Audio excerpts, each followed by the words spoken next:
guia de estilo e instruções para a síntese de fala. Você é um narrador, palestrante, com voz potente, forte e autoritária. O tom deve ser firme e inabalável. Este é o início da mensagem.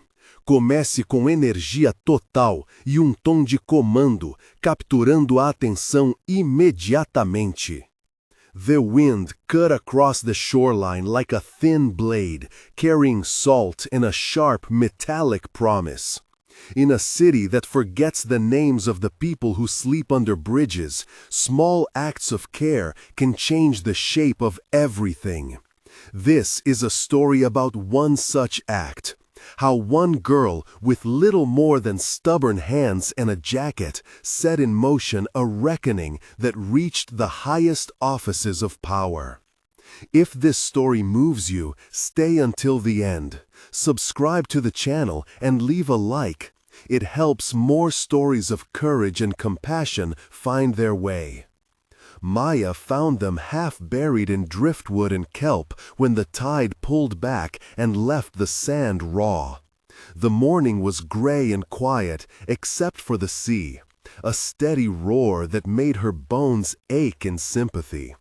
She was foraging the high tide line for cans, for anything to trade for coffee, when she saw a small, pale face pressed to the sand and a man's arm splayed where the surf had shoved him. Footprints led to nowhere. The ocean had taken what steps there were. Maya's first thought was routine. She knelt because that's what she did. Bend, lift, check. Instinct had taught her how to find a pulse in a body chilled by the cold. Lily blinked up at her, wide and water-salted lashes trembling. Her breath came in sharp little gasps, and someone had wrapped a strip of clothing around her wrist like a loose bracelet. Maya felt the knot in her chest ease. The child's small fingers closed on a scrap of fabric, a corner of a jacket, still damp and smelling of cheap cologne and diesel. Maya pulled the jacket free with care. It was more a gesture of decency than calculation. Protect the small thing, cover the shame. She wrapped the jacket around Lily and moved her against her chest until the child stopped trembling and began to breathe in a calmer rhythm. The man who had been crumpled on the sand stirred with a moan. He was stripped down to an undershirt, his coat gone, some of his hair plastered to his forehead. At first his face was a stranger's, stunned, wind-burned. Then he opened his eyes, and something like recognition sharpened them. He saw Lily, then Maya, and the look on his face folded into gratitude and raw, immediate fear. "Please," he said, before she could ask. His voice was thin. The words scraped through salt. "Please, call someone, anyone." Maya's hands were steady. She had pulled more people from worse mornings than this. She had a cardboard box she used as a pillow sometimes, and a small stash of bandages saved from a clinic handout.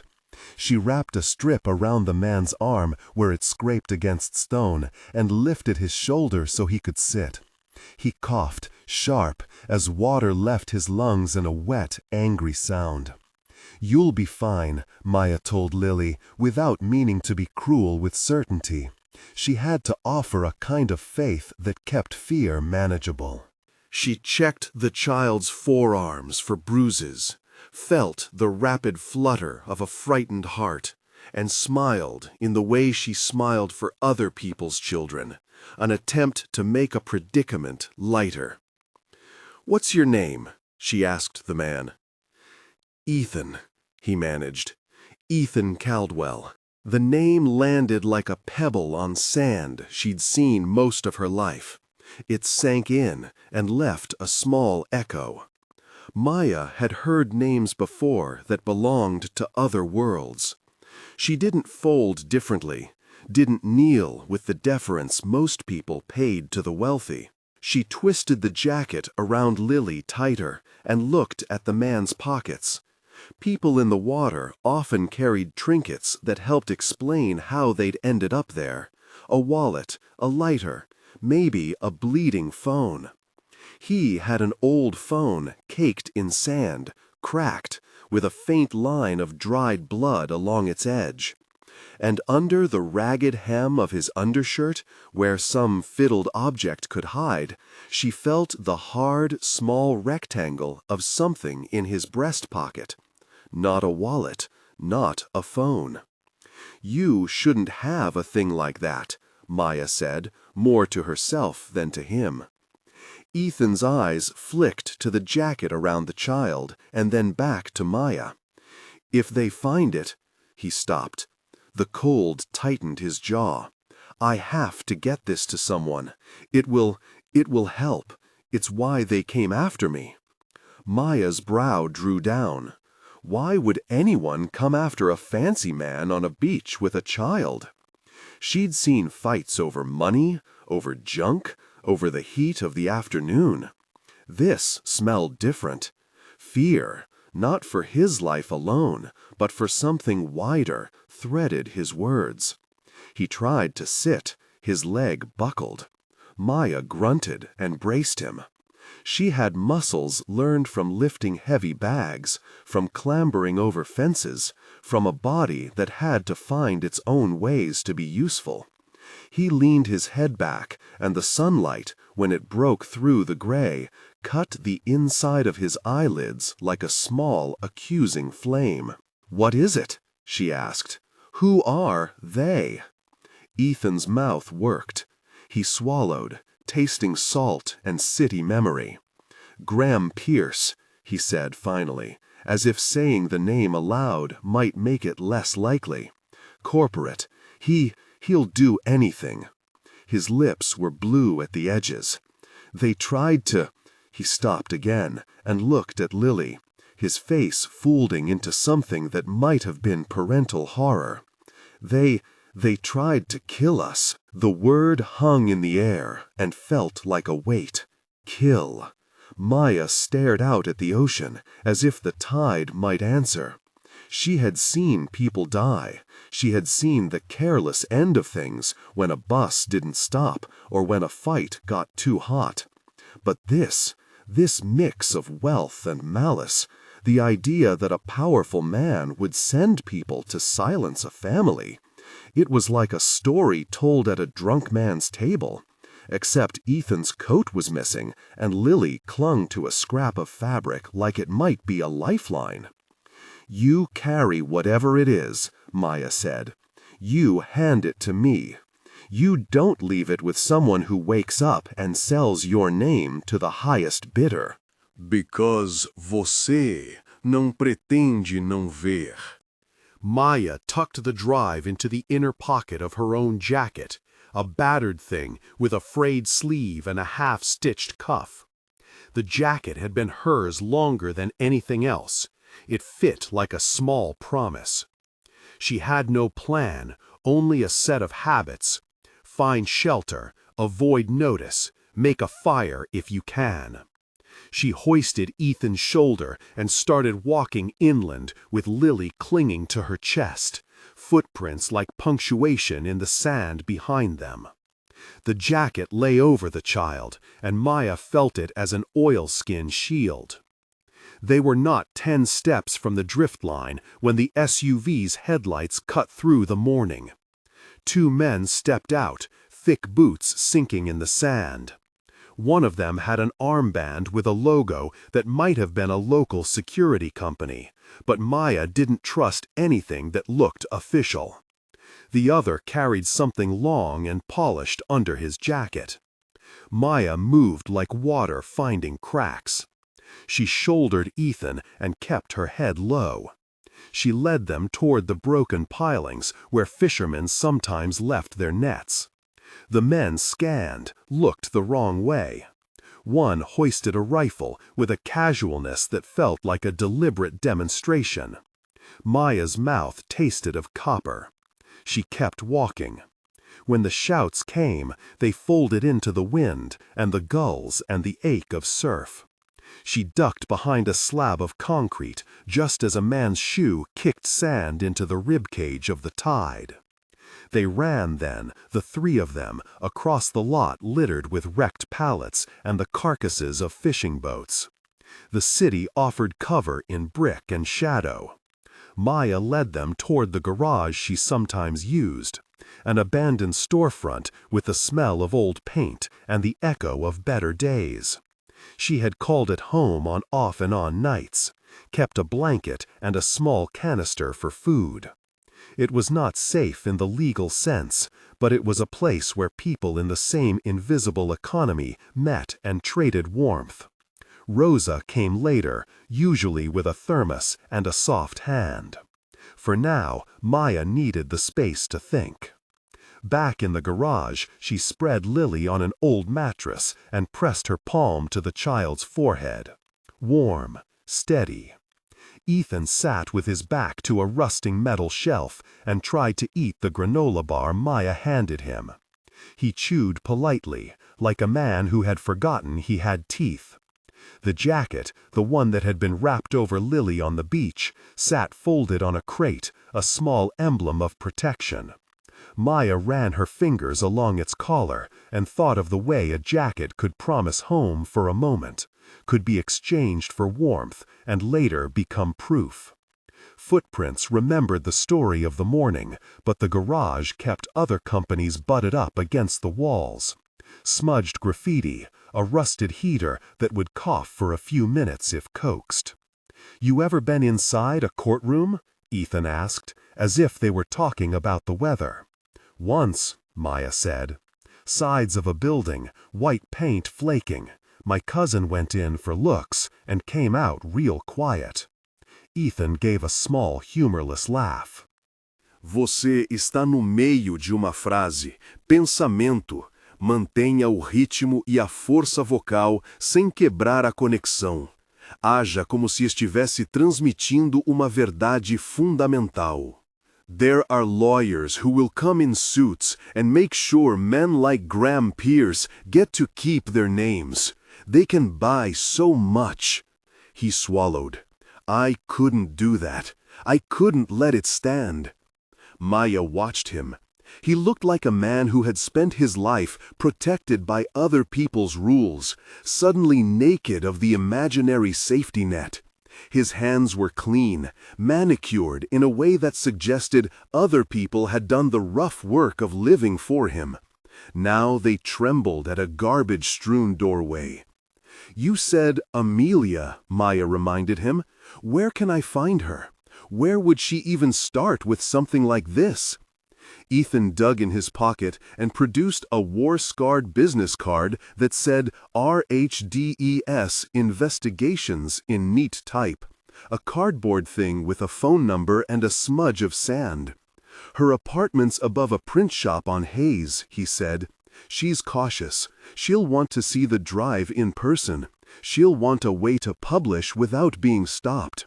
I have a plan. Backups, distributed uploads. Jonas can coordinate the legal side.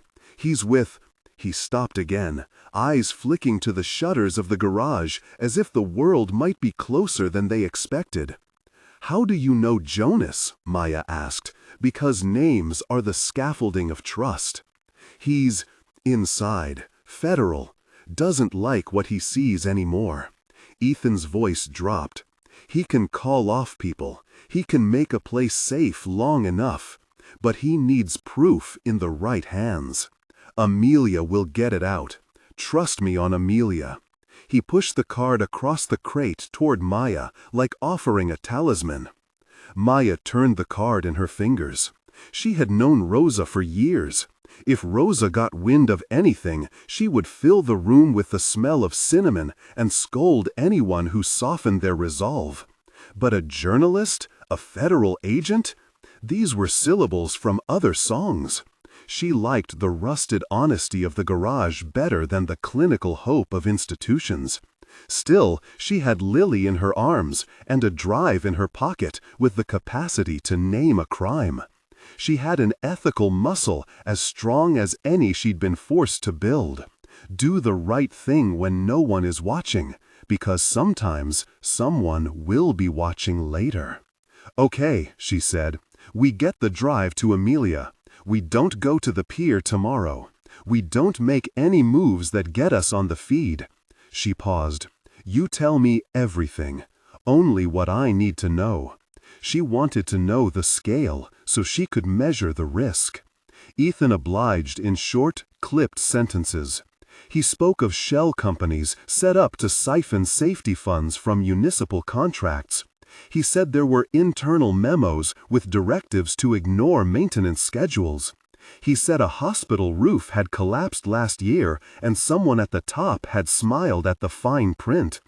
He said there was a ledger that bore Graham Pierce's signature and transfer notices that did not match any plausible purchase. He said the drive held names, bank routes, video files of conversations. Maya held each word like a coin. She had not been to college. Guia de estilo e instruções para síntese de fala. Você é narrador, palestrante, com voz potente, forte e autoritária. O tom deve ser firme e inabalável. She understood people in terms of needs and means, not balance sheets. But she had known grief. She had seen people die for things that were meant to be safe.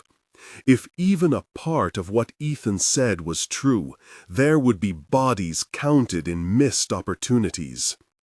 The garage door shuddered softly as gusts hit it. The heater gave a metallic cough. Outside, someone ran, heavy feet on concrete, and then their haste softened into a slower tread as they cut across the lot. The sound of an engine idling far away made Maya look through the slats of light that pried through the corrugated metal. She could see an SUV pull up some distance off. The driver lit a cigarette. Rosa arrived with a thermos and 3 mismatched mugs, as she always did when the world tilted. Her presence was a grounded force, the way a grandmother's hands can alter the temperature of a room. She set 2 mugs down and glanced at Lily, then at Ethan, and the color left her face in a small, measured way. "You two look like you've been to sea," she said, not in judgment, but in the matter-of-fact voice of someone who named things to make them less big. She wrapped a scarf around Lily and hummed something under her breath that sounded like a prayer not aimed at a god, but at survival. Amelia's text arrived with a single line. "I can meet, but you need a place safer than the pier." She suggested a cafe near the mission, the kind with a back door that regulars used. Ethan's relief was visible but frayed.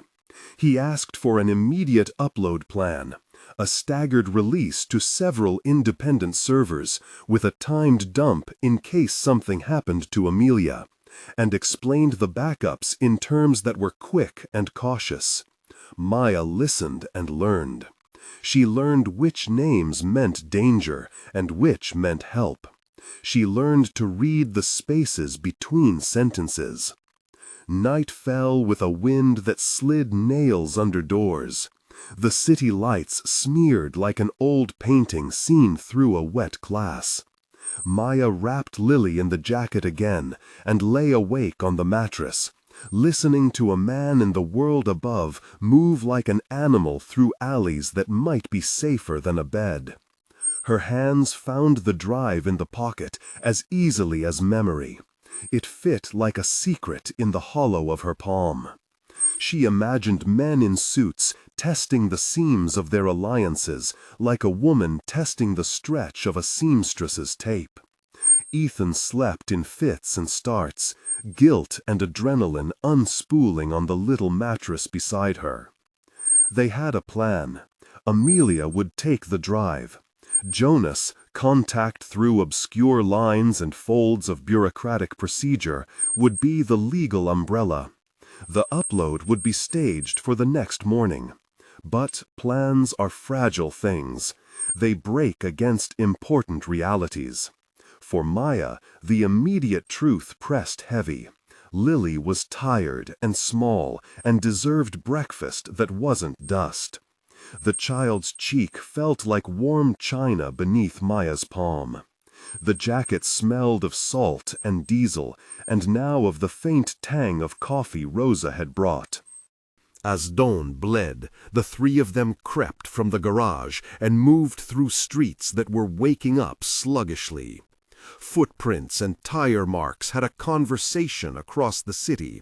Sometimes one could track danger by the way it left the pavement. Maya watched each person like a paragraph of a story she didn't want to finish. The plan was to meet Amelia at the cafe. The plan was also to avoid routes obvious enough to be trailed. They took the long way, weaving through markets where the air held the smell of frying bread, past a laundromat where dryers thumped in a steady domestic heartbeat. Maya's jacket snagged on a nail as she ducked under an awning, and she thought of footprints in the sand that led nowhere. The city offered crowds, and crowds were the only real protection they had. The men who had come on the beach could be anyone. The word for that was insidious. They were part of a climate of menace that could wear a suit and a smile. At a crosswalk, Ethan paused and pulled his jacket tight around him, as if the fabric could form a wall. Lily dozed against Maya's shoulder and murmured something small in her sleep. The drive hummed in the inner pocket, inert but potent. Maya's skin prickled with a premonition she had no name for. She felt watched, the way someone feels the presence of a thing before it steps into view. When a black SUV eased up beside the curb, stopped and idled with windows dark like blind eyes, Maya's breath shortened. The vehicle waited in a way that suggested someone confident of being in control. The driver did not move. A man in the passenger seat tapped his fingers on the steering wheel with a patience that was not patience, but dominance. Maya tightened her grip on Lily. Ethan's hand went to his own jacket as if to reassure himself it was still there. The cafe would be 2 blocks from where they stood. Amelia's back door was out of sight from the street they were on. They had less time than they had thought. Decisions compact into small violent points. Run now, cross the street and risk being noticed, or walk slowly and hope anonymity swallows them. Maya had never been patient with indecision. She stepped off the curb. The SUV pulled away with a fluid motion that said one thing: they had been seen. Men stepped out of the vehicle at the opposite corner, moving with the kind of silent economy that suggested a practiced search. Maya's lungs burned. She swung Lily across her body and ran, because running is what you do when there is no more space left for calculation. The city sharpened into sound. Boots, a dropped cup shattering, a shout that swallowed its own surprise. The men were quick, but not prepared for the dance the streets demanded. Maya led them through a tangle of vendors and back alleys, through the hum of a metro entrance where the roar swallowed footsteps and offered them a momentary sanctuary among other breathing bodies. She stayed close to Lily, kept her head down, kept the pocket with the drive deep against her chest, and felt the world tilt under a new axis, the axis of responsibility. They were only a few blocks from the cafe when a voice called out, familiar and sharp. "Ethan Caldwell!" The voice belonged to a man who did not have the tone of a passerby, but of someone holding a microphone. Heads turned. Ethan hesitated, the world narrowing like a fist.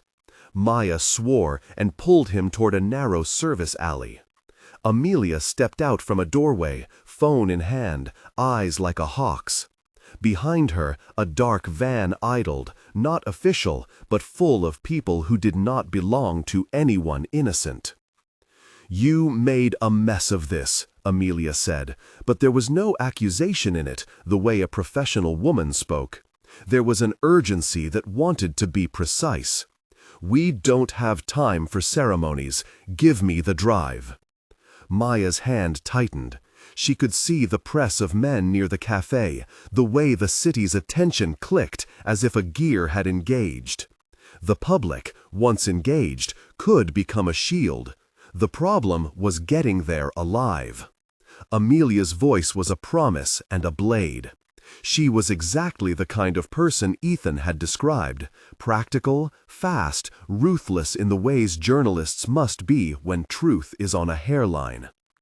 "You want to do this the right way?" Maya asked.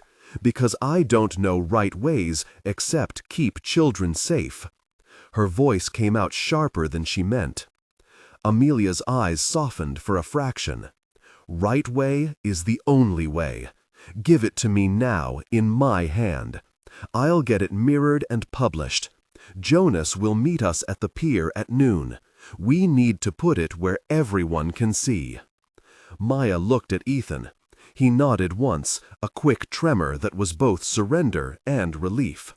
He handed the drive to Amelia, but her hand brushed Maya's as it passed. There was a look in Amelia's eyes that said, "You stay with the child, or you go with the printout." Amelia moved with the speed of someone who thinks in deadlines. Maya watched Amelia tuck the drive into an inner pocket of her jacket, as if it were a relic. The city around them held its breath. Their plan was fragile, threaded through people's decisions and timing and a greedy man's arrogance.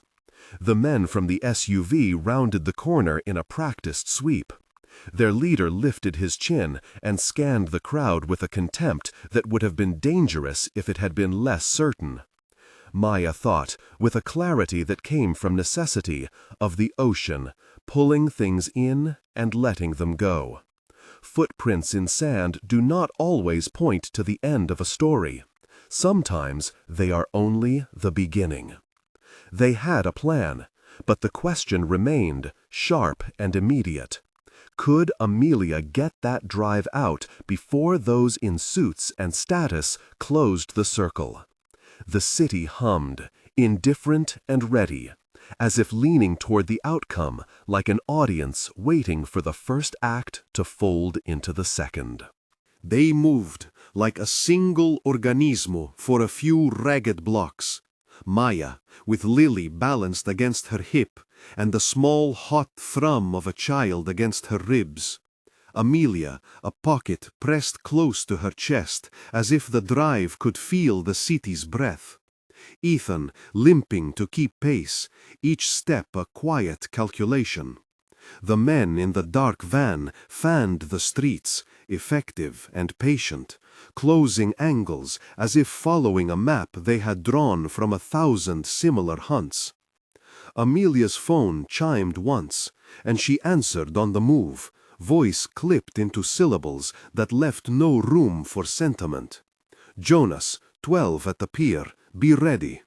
There was a pause, then Jonas's voice, low, something like gravel and old coffee, replied, "3 people or 4? 3, Amelia said. "Child, no publicity unless we need it. Blindside, bring the boat where you always do. And Jonas, watch the water lanes, they'll try to take the bridge." Understood. The line went dead. Amelia's fingers tightened on the drive until the jacket fabric creased. They left the louder streets for ones with fewer eyes, narrow passages where garbage bins smelled faintly of lemon and rot, and the city felt like a secret being whispered. Maya's heart banged in her throat in a tempo that had nothing to do with running. She kept imagining someone finding the drive in a pocket of Amelia's jacket without meaning to look, like a child finding a coin behind a drawer, and the world rearranging itself around that tiny action. They reached the river at a point where the warehouses leaned forward as though listening. The pier smelled of salt and oil and the kind of cold that sits under your skin.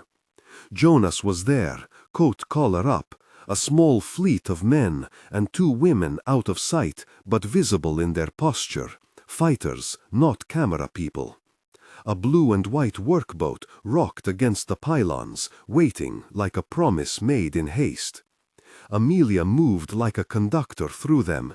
She handed the drive to one of Jonas's men without a word. He checked its weight, the familiar flicker of a technician satisfied, then disappeared into the hull to begin work with a laptop propped like a sacrament. Maya wanted to breathe when they were on Jonas's boat, but the city was an animal with many heads. She could still see the dark van's trailing silhouette reflected in the black water, and she could still hear boots somewhere on the quay. Ethan leaned against the pylons and closed his eyes for a second. He finally let a sound out, short, near laugh that had no joy in it. "You okay?" Maya asked. Ethan opened his eyes slowly. "I will be. I was never built for long runs." He jabbed his chin toward the river. "You did right. You're the one who told us to run." Maya's voice was sharper than she meant. The argument had always been easier before the immediate teeth of it. "We get people where they need to be," he said, almost apologetic. "That's the job." Jonas reappeared with a face that said he had hoped for more time. Então, instruções para a síntese de fala. Você é narrador, palestrante, com voz potente, forte e autoritária. O tom deve ser firme e inabalável. Contexto de continuidade. A frase anterior era: He set a small portable drive duplicator on a crate and slid Amelia's drive into a slot. The machine made a small mechanical cry and lights blinked in a rhythm that held the pause between dread and action. Copy slow, Jonas said. We'll mirror it locally and send a chunk out to a server cluster. If they try to contain it, we have distribution nodes ready. Amelia watched the LED blink. How long? Long enough for them to make a show of their power, Jonas answered. Short enough for it to be in someone else's hands by the time they figure out what we've done. Maya thought of the men's leader. Small, precise in movement, like a predator with a diploma, and wondered how cleanly they could sever the circle of his influence. Names in suits could close doors with a single conversation. They could make a man disappear under paperwork, under national security. Papers could be burned, but data multiplied like rumor. On the pier, the sea slapped lazily at the pilings. The light was a wash of iron because clouds hung low like someone holding a lid. There was time, but only a measured kind.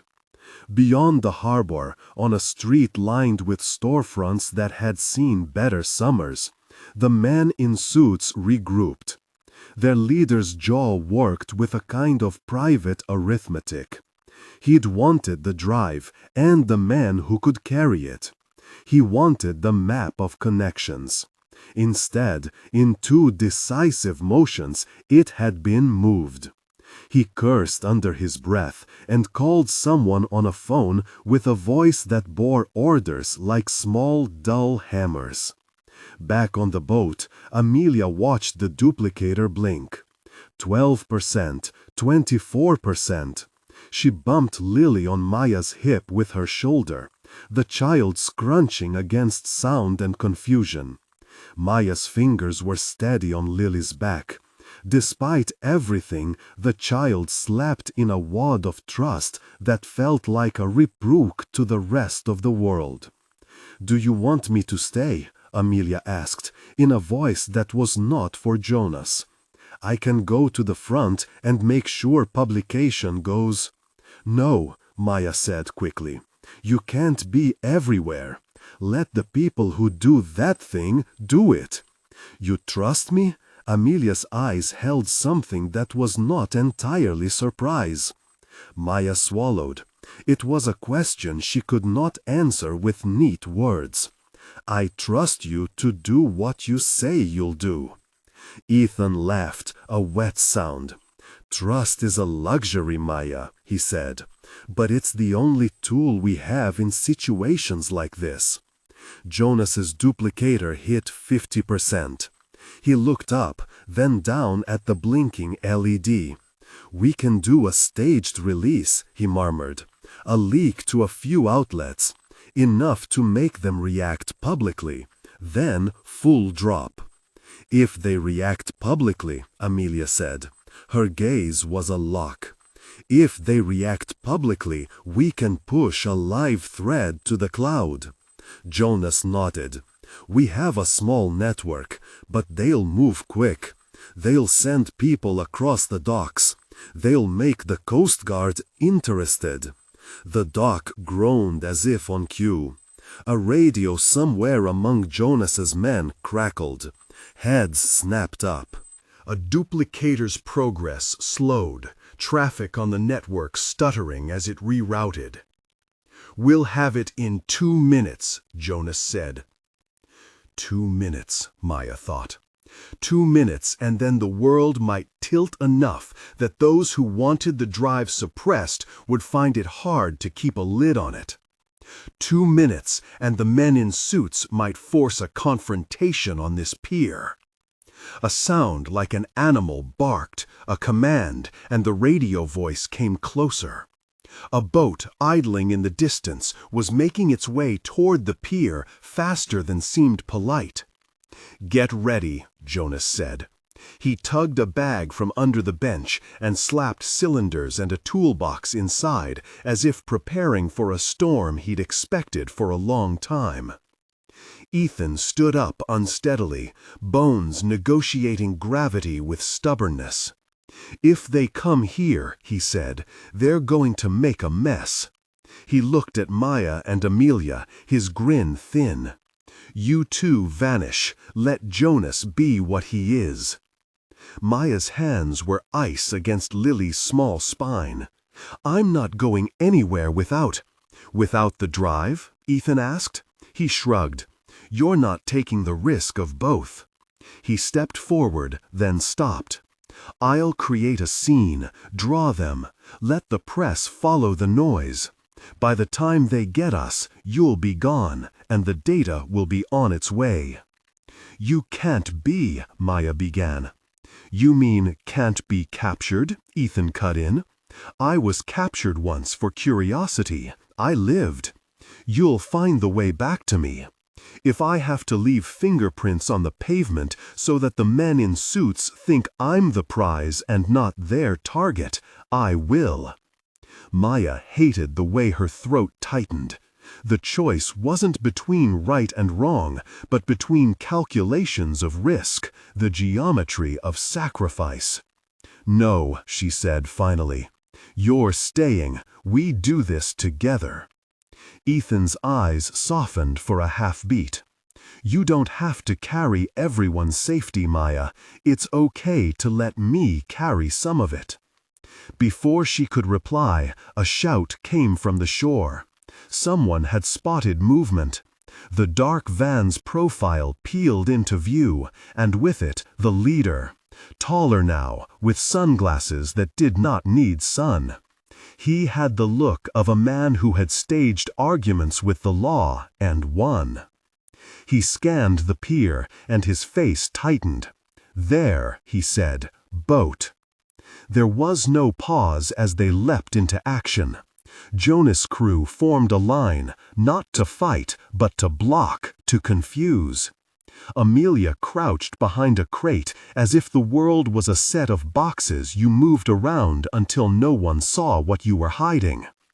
Maya found herself moving toward the bow, people scattering like fish. Lily tightened her grip on a stray ribbon and did not cry. The child did not know what any of this meant, only that the people around her were wrong-footed. The leader came onto the pier with that same well-worn gait. He moved like someone who believed their power was a natural law.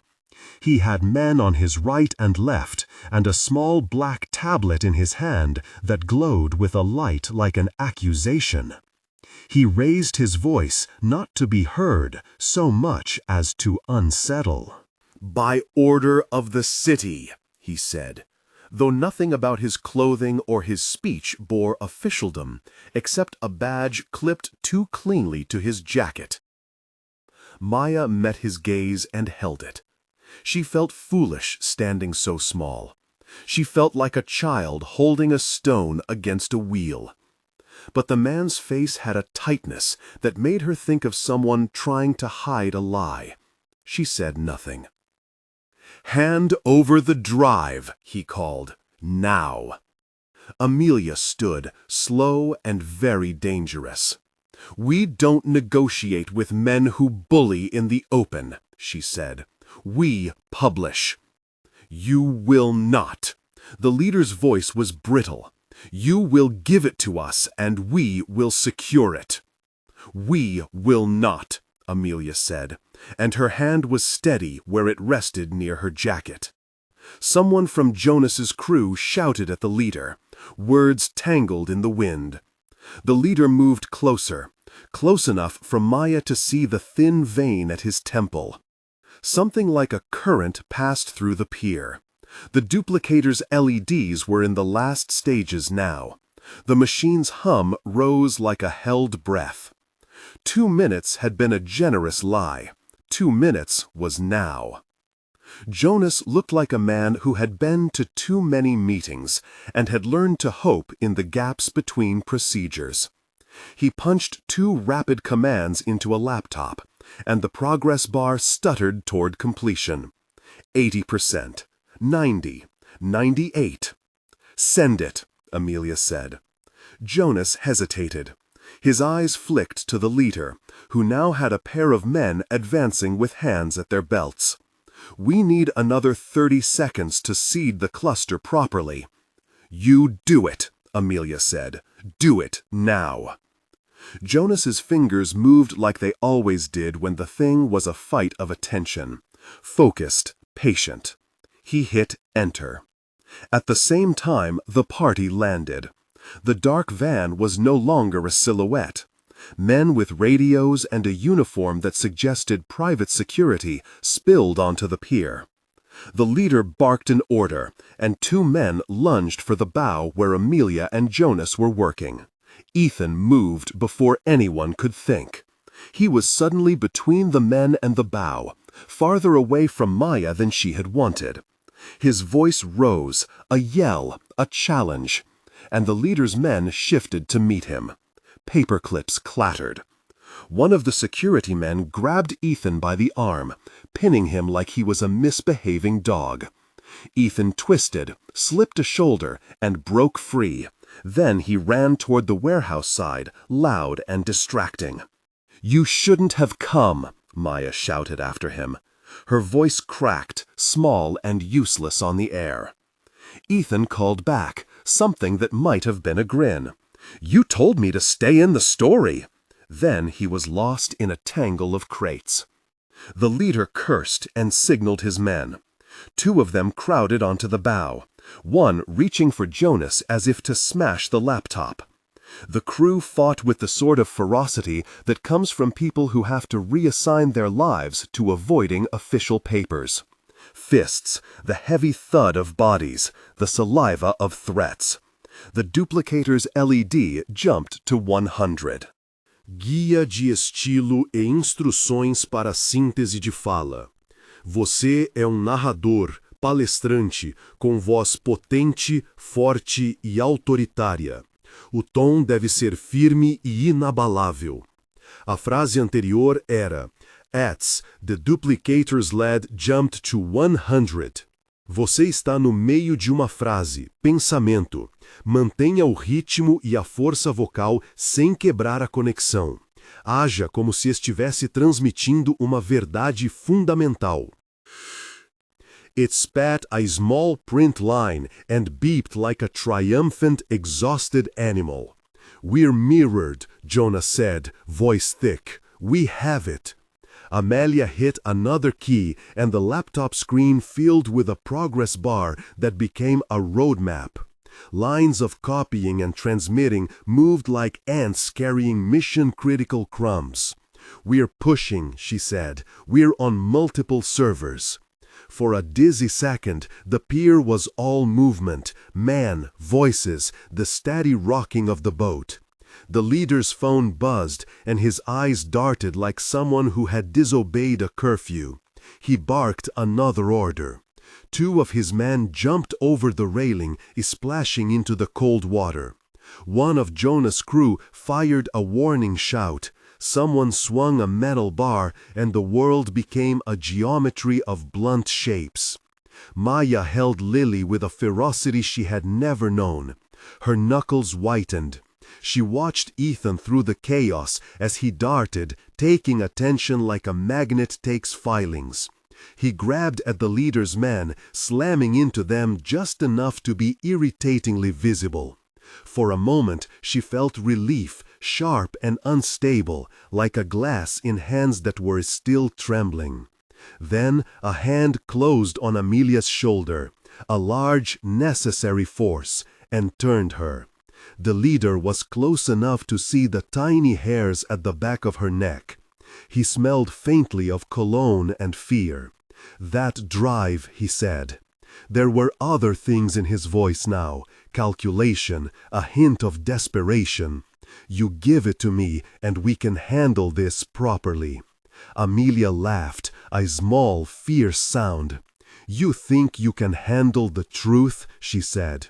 You'll bury it under a mountain of forms, and your name will be a stamp on a file that no one reads. We will not let you suffocate it. You will suffocate us, he said. You will bring trouble down on people who are not part of your crusade. Amelia angled her body away, e para uma frase, o líder viu determinação que o fez flinchar. Do you hear yourself? She said. People are already dead because of what's on that drive. Keeping it secret keeps the harm in the dark. The leader's jaw tightened. He took a step forward, e os homens fecharam o círculo. Acima da cataia, o rádio do barco gritava como se tivesse sido dado permissão para ser testemunha. Uma voz, uma mais em uma cadeia, declarou que havia uma operação não autorizada no pier. Sirenes assoviavam na distância, como um coro decidindo entrar na discussão. Jonas apertou mais comando e uma confirmação flashou na tela. Seeded to 8 distribution nodes. Um último grupo de destinos acendeu, nomes de pequenas outlets e servidores independentes, e uma parte marcada com um nickname conhecido, um cluster conhecido por não ser intimidado. Amelia exalou. Now, she said. Ela encontrou uma lente de um fotógrafo de prensa, um dos freelancers da praia que esperavam por uma notícia, e forçou o ângulo, mostrando o celular na tela. O líder lanjou forte e o fotógrafo saltou como um aviso. The men in suits hesitated, split-second decisions like dominoes. Ethan tackled a man too big for him and was suddenly underneath, his breath a gale. Maya wanted to lunge to help, but she knew that doing so would collapse whatever fragile pattern they'd made. She could feel the city pressing, curious and hungry. On Jonas's laptop, a final bar crawled. Uploading, it said. The word was small and ordinary, but in it went everything. Names, documents, a map of favors and debts, and the small anatomy of corruption. The bar filled. A uniform on the shore shouted, and men in dark suits moved as one to the ladder. A chain of authority or of muscle, it was impossible to tell from where Maya stood. They climbed, breathing like they were entering an arrangement they'd rehearsed. The last percentage clicked into view, 100%. Jonas hit enter to distribute the final package, the one that would make sure that even if the servers were hit, copies would exist elsewhere. He moved with the kind of calculated calm that only someone in too much trouble for comfort learns to wear like armor. "A broadcast," Amelia muttered. "Push the live feed, every outlet we touched, now." The leader's face went through something like panic, and a solution wrestled into place there. "Grab them," he ordered, like a man promising the world to a child who asked for too much. "Take them all." Hands moved, a flurry, the kind that happens when plans meet reality. Men lunged. Jonas shoved his laptop into a waterproof bag, and two of his crew bundled towards the hold, clutching drives and cables. Amelia pushed past an approaching man, forcing him against the railing and into a staccato of curses. Maya felt something heavy land on the back of her calf, an officer's hand or a man's boot, and she turned to see a figure blocking her escape. The leader's men had formed a net. Ethan saw it. He did the thing he'd promised to avoid and went toward the net. He was fast because he had to be. He was an animal when provoked. He grabbed a man, held him, wrapped his arms like a belt, and pushed. The man's radio skittered across the wood, and the pier became a theater of close, choking space. The laptop bag slid. Jonas shouted.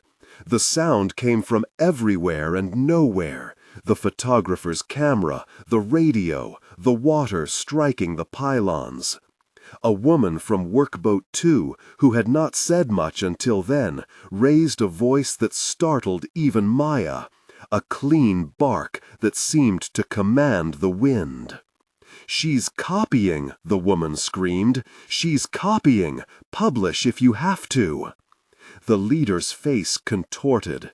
He had a tablet now, eyes sliding across text that was not meant to be seen in public. He thrust forward, every muscle a schematic of aggression. "Stop them," he ordered. Maya felt the world compress into a single thread.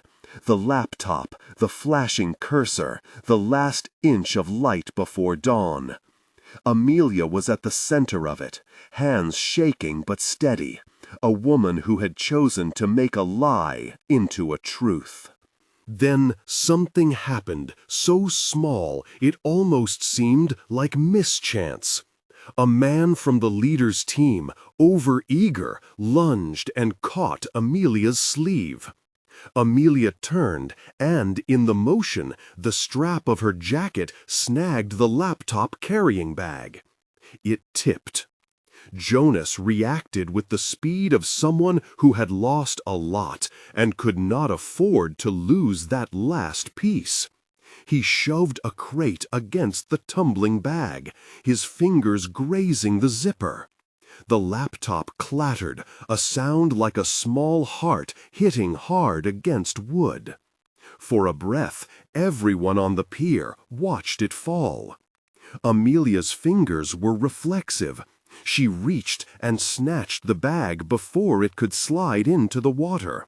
Her breath was a thin thing. Her face had the look of someone praying to a god of tiny mercies. Across the pier, radios were buzzing and boots thundered. The leader's men had one hand on procedure and one hand on panic. For a second, the two could not reconcile, and the net wavered. Jonas's laptop pinged. A small window opened, green and defiant. The message read, "Mirror confirmed. distributed to nodes, certain outlets notified for immediate share. An icon flashed, a tiny light like a star someone had clipped on a map. The leader's mouth opened. He threw his hands. "Shut it down," he hissed, "now."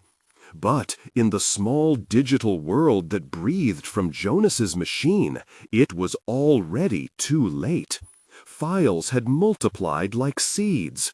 The pier hummed with a new noise, a tremor under the feet, the sound of information escaping.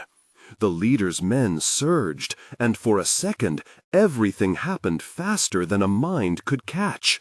Someone shoved, a fist connected. The workboat's engine sputtered. Lily woke, small and startled, eyes wide as the ocean. Maya cupped her mouth to soothe, murmuring nonsense as protection, and hoped the lullaby of her voice could knit the torn air.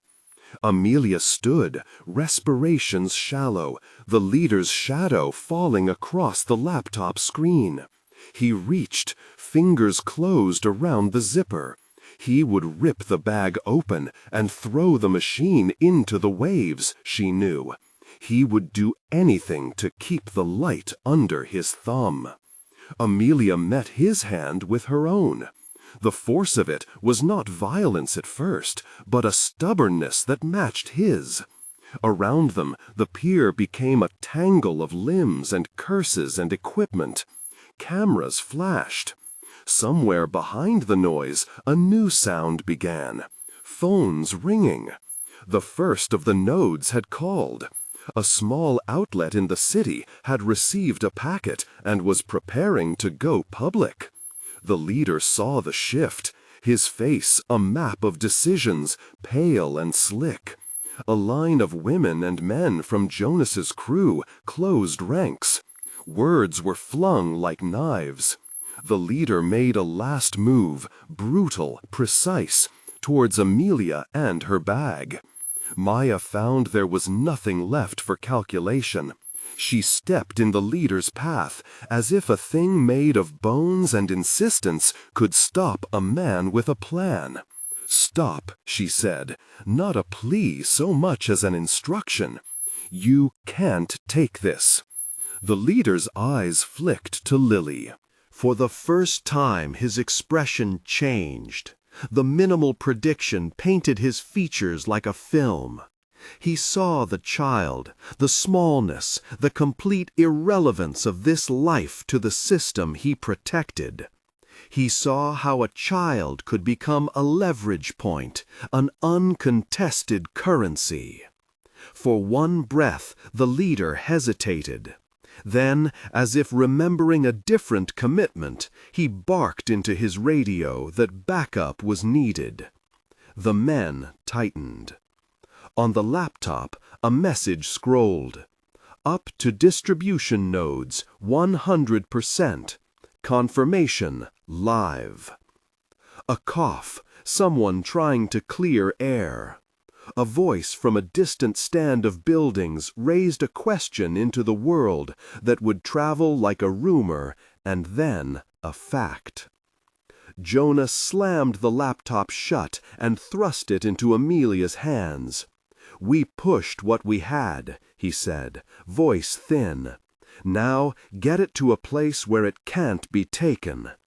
Amelia looked at him, and in the look was the knowledge that their actions had already painted them.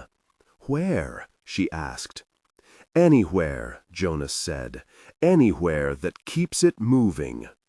He gave her a map of directions, a tangle of alleys, a boat on the other side of the river, a friend who would hold a key for 3 hours.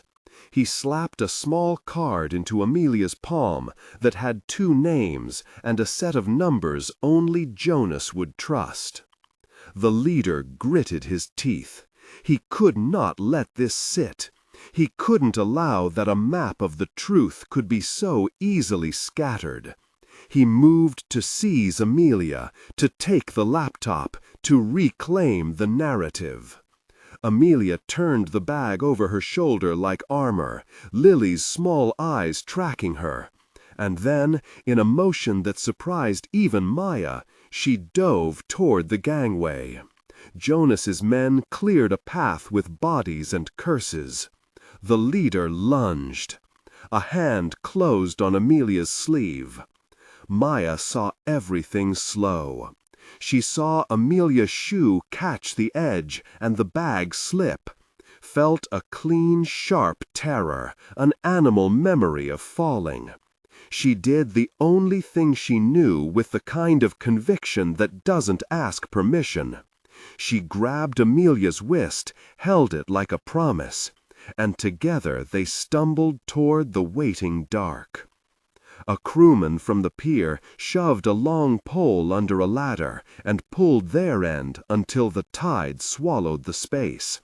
A shout, Ethan's, at the leader, at the men, gave them the fraction of time they needed. They hit the water like someone being baptized into chaos. Cold rose up around their calves and then thighs. They scrambled onto the workboat, Jonas pushing the throttle like a prayer. Amelia collapsed into a seat and finally allowed herself to look at the bag. It was whole, intact, like something that had been wrapped in luck as well as intent. On the pier, the leader cursed and looked out at the retreating boat, rage and calculation colliding. He barked orders, and men began to move to follow. But the harbor, a complicated geography of channels and tides, was not something to be mastered by muscle alone. Maya sat on the boat bench, hands on Lily, heart a wild pulse beneath ribs.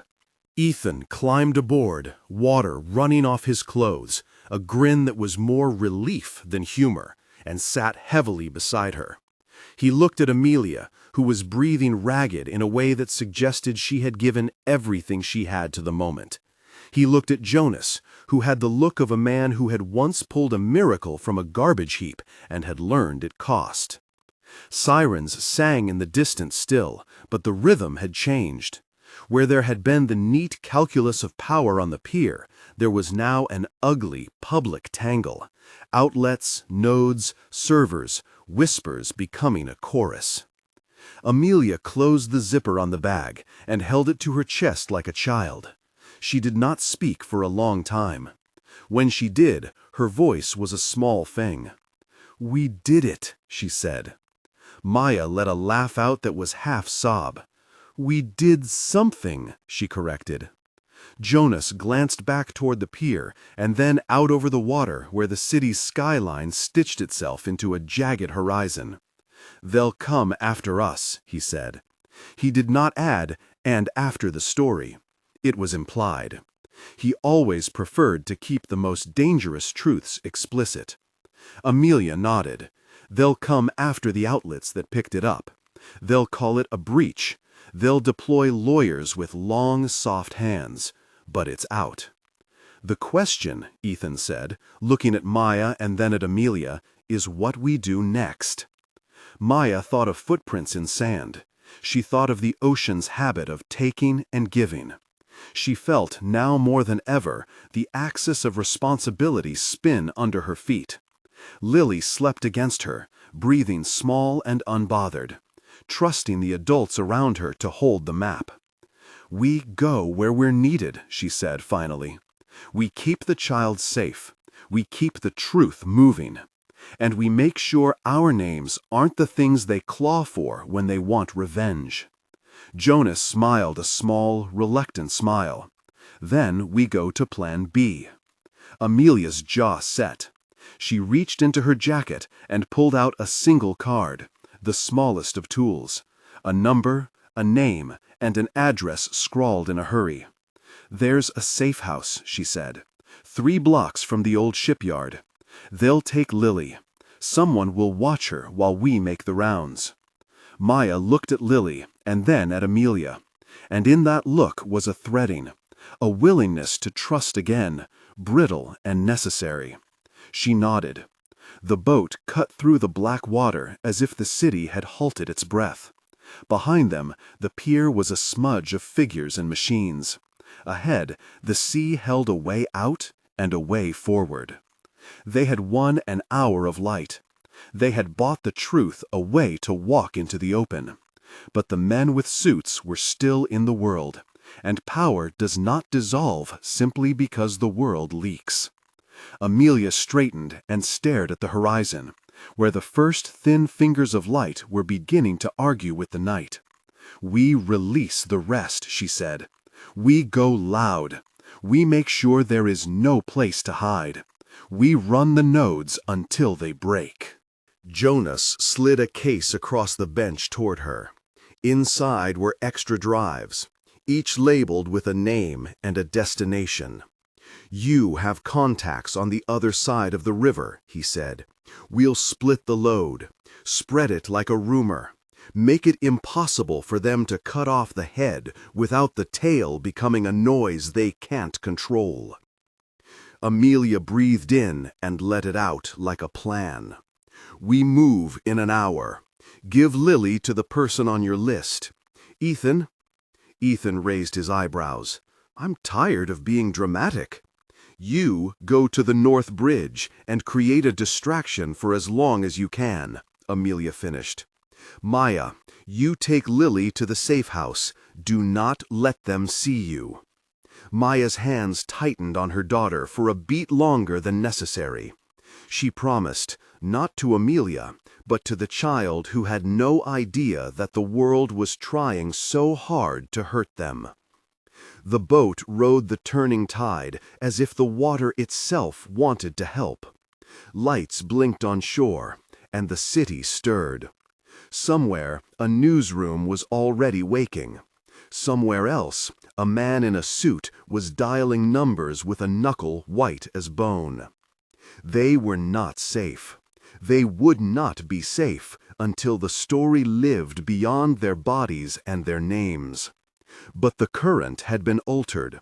The world would have to react to the truth now, rather than to their silence.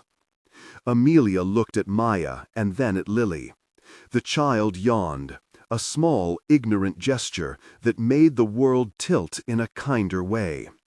Amelia reached out and brushed a strand of hair from Lily's forehead, a movement that was soft and human, and for a moment the violence of the last hour retreated and left only the fragile warmth of two people tethered by circumstance. Jonas found the throttle, and the boat gave a small shudder that carried them away from the pier. Behind them, the figures on the quay became indistinct. Ahead, the harbor opened into a wide mouth of water that caught and swallowed light. They had started the chain. Now it would run in its own direction, beyond the harbor of their intentions. There would be fallout, and reprisals, and things they had not imagined. They had also made enemies who did not accept defeat lightly. Maya watched the city slide by, and held Lily like a small planet. Her thoughts braided into one certainty. Whatever came next, she would not let the child fall into the kind of darkness that hid truths. She would fight with every small, violent piece of herself. Amelia sat forward, the bag with the laptop heavy across her knees.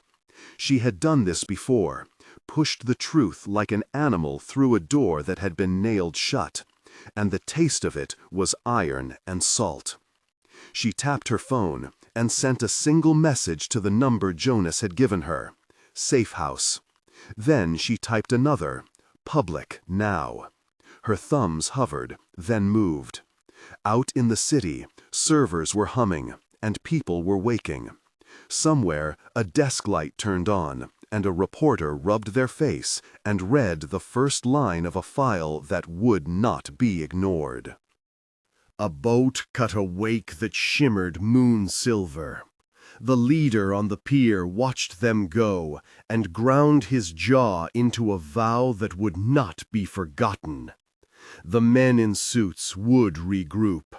They would use all the offices and all the names they had. But those things depended on silence. Now noise had been made. For a long time none of them spoke. There was a kind of exhausted faith in the silence, a fragile alliance of breaths and plans. Lily slept again, her small fingers curled as if she grasped at the future. Amelia closed her eyes for a second and allowed herself a single terrible relief. The drive was safe for now. The truth was running like a river through the city's veins. But she knew, as well as Jonas did and as well as Ethan did, that the moment of pause was the quiet before a storm that had been waiting for them. They had lit a fuse. The explosion would come.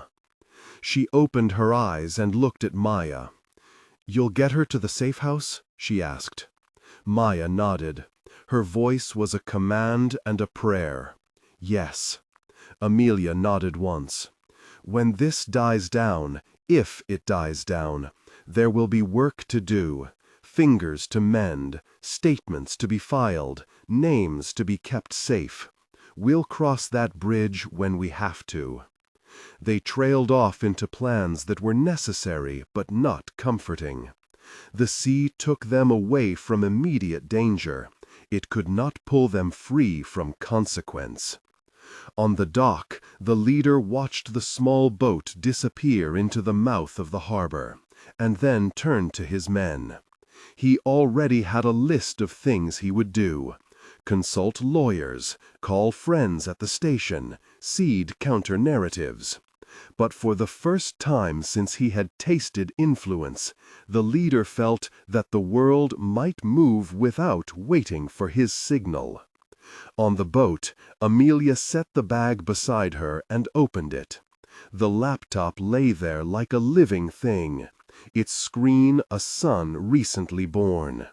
She thought of the small, savage geometry that had brought them to this moment. Decisions collapsing into sharp points. People choosing sacrifice and bravery and selfishness. She looked at Maya. "We did what we could," she said. Maya smiled, a cracked thing.